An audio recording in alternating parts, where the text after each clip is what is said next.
हरियाली तीज। सुहागिन महिलाओं के लिए हरियाली तीज का यह पर्व विशेष महत्व रखता है। हरियाली तीज के दिन सुहागिन महिलाएं अपने पति की लंबी उम्र की कामना करने के लिए भगवान शिव और पार्वती की पूजा करती हैं। इस दिन महिलाएं श्रृंगार करती और हाथों में मेहंदी लगाती हैं। ये वो समय होता है जब सावन में प्रकृति में हरियाली की चादर ओढ़ी होती है, जब सावन में झूले बंधे होते हैं और यही वजह है कि यह त्योहार को हरियाली तीज कहते हैं। सुहागिन महिलाओं के लिए ये व्रत बेहद महत्वपूर्ण माना गया है।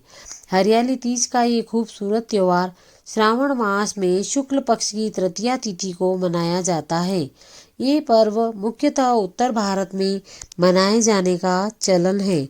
उत्तर प्रदेश में इस दिन को कजली तीज के रूप में मनाया जाता है। प्रकृति के इस मनोरथ क्षण का आनंद लेने के लिए महिलाएं झूले झूलती है, लोकगीत गाकर उत्सव मनाती है। हरियाली तीज के अवसर पर देश भर में कई जगह मेले लगते हैं और माता पार्वती की सवारी धूमधाम से निकाली जाती है।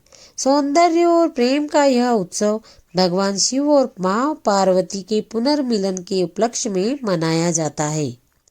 हरियाली तीज की पूजा विधि। शिव पुराण के अनुसार हरियाली तीज के दिन भगवान शिव और माता पार्वती का पुनर्मिलन हुआ था, इसलिए सुहागन स्त्रियों के लिए इस व्रत की बड़ी महिमा है। इस दिन महिलाएं महादेव और माता पार्वती की पूजा अर्चना करती है। इस दिन साफ सफाई कर घर को तोरण से सजाती है। एक चौकी पर मिट्टी में गंगा जल मिलाकर शिवलिंग, भगवान गणेश, माता पार्वती और उनकी सखियों की प्रतिमाएं बनाएं।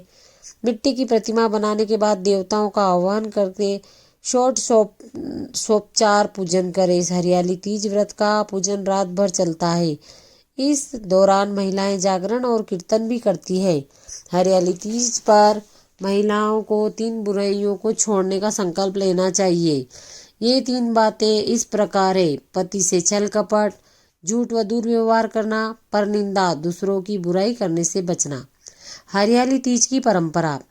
हरियाली तीज के इस त्योहार से जुड़ी कई खूबसूरत परंपरा भी होती है। मान्यता के अनुसार शादी के बाद पड़ने वाली हरियाली तीज का बहुत महत्व बताया जाता है। इस दौरान नवविवाहिता लड़कियां को ससुराल से मायके बुला लिया जाता है। हरियाली तीज के एक दिन पहले नवविवाहित लड़की के ससुराल की तरफ से कपड़े, गहने, साज श्रृंगार का सामान, मेहंदी और फल मिठाई लड़की के मायके भेजी जाती है। कहा जाता है कि इस दिन मेहंदी हाथों में लगाने का बहुत महत्व है। हरियाली तीज के दिन महिलाएं दुल्हन की तरह सजती है। हाथों में मेहंदी और पैरों में आलता इनकी खूबसूरती को कई गुना बढ़ा देता है। मेहंदी और आलता सुहागिन महिलाओं की निशानी है। पूजा इत्यादि के बाद इस दिन सुहागिनें अपनी सास के पैर छूकर उन्हें सुहागी देती है। अगर किसी की सास नहीं होती है तो सुहागी घर के किसी भी अन्य सम्मानित महिलाओं को दी जाती है। महिलाएं इस दिन साज श्रृंगार करके मां पार्वती की पूजा करती हैं। इस दिन एक और खूबसूरत परंपरा का पालन किया जाता है, जिसमें बागों में झूले लगाए जाते हैं और महिलाएं इस पर झूलती है और लोकगीत गाती हैं और नाचती गाती हैं। हरियाली तीज का पौराणिक महत्व। हिंदू धर्म में हर व्रत, पर्व और त्योहार का पौराणिक महत्व होता है और उससे जुड़ी कोई रोचक कहानी व कथा होती है। हरियाली तीज उत्सव को भी भगवान शिव और माता पार्वती के पुनर्मिलन के उपलक्ष्य में मनाया जाता है। पौराणिक मान्यता के अनुसार माता पार्वती ने भगवान शिव को पति के रूप में पाने के लिए कठोर तप किया था। इस कड़ी तपस्या और 108वें जन्म के बाद माता पार्वती ने भगवान शिव को पति के रूप में प्राप्त किया। कहा जाता है कि श्रावण मास की शुक्ल पक्ष की तृतीया को ही भगवान शंकर ने माता पार्वती को पत्नी के रूप में स्वीकार किया था।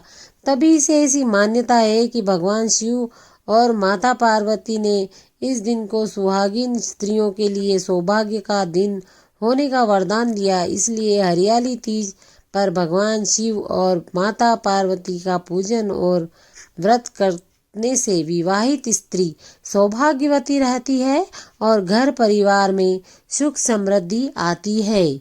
ओम श्री नमः शिवाय। ओम नमः शिवाय। ओम नमः शिवाय। आपको अगर मेरी ये हरियाली तीज की सभी बातें अच्छी लगी हो तो मेरे चैनल को सब्सक्राइब करें, लाइक कमेंट करें और शेयर करें। ओम नमः शिवाय, ओम नमः शिवाय, हरि ओम, हरि ओम।